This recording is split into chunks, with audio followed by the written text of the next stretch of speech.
Mamuhay kayong may kababaang loob, kaamuan at pagtitiyaga. Magmahalan kayo at magpaumanhinan sa isa't isa. Sikapin ninyong mapanatili ang pagkakaisang mula sa Espiritu sa pamamagitan ng buklod ng kapayapaan.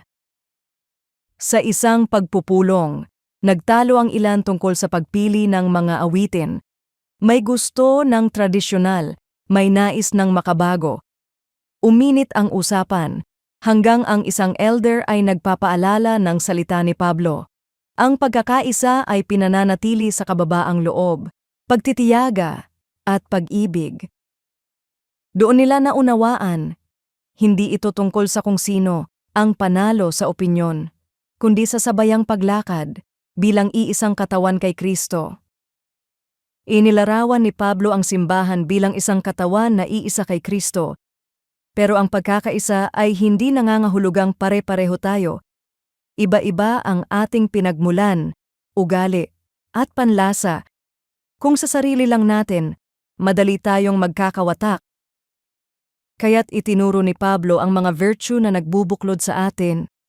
Kababaang loob na inuuna ang iba, kaamuan na umiiwas sa karahasan, pagtitiyaga sa kahinaan ng kapwa, at pag-ibig na handang magpatawad. Ang pagkakaisa ay hindi gawa ng tao, kundi regalo ng Espiritu, isang bagay na dapat ingatan na parang marupok at mahalaga. Paalala rin ito na ang pamayanan ng mga mananampalataya ay hindi lang para sa mga taong laging sumasang-ayon sa atin. Natututo tayong magtiis at magmahal dahil si Kristo mismo ang nagtiis at umibig sa atin. Ang ating pagkakaisa ay nakaugat sa Ebanghelyo na si Jesus ay nagpakumbaba, nagtimpi sa ating kabiguan at nagmahal hanggang wakas. Kung ito ang bumabaon sa puso natin, hindi tayo maghahabol ng sariling gusto.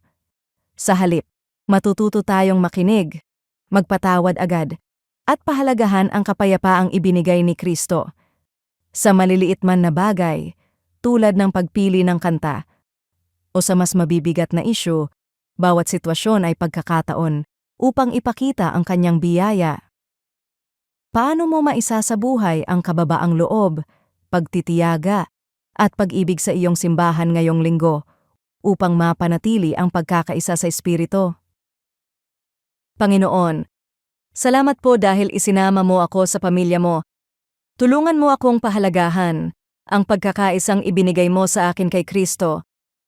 Turuan mo akong maging mapagpakumbaba, matiyaga, at maamo upang maipakita ang iyong pag-ibig at makatulong sa pagtataguyod ng kapayapaan. Sa pangalan ni Jesus. Amen.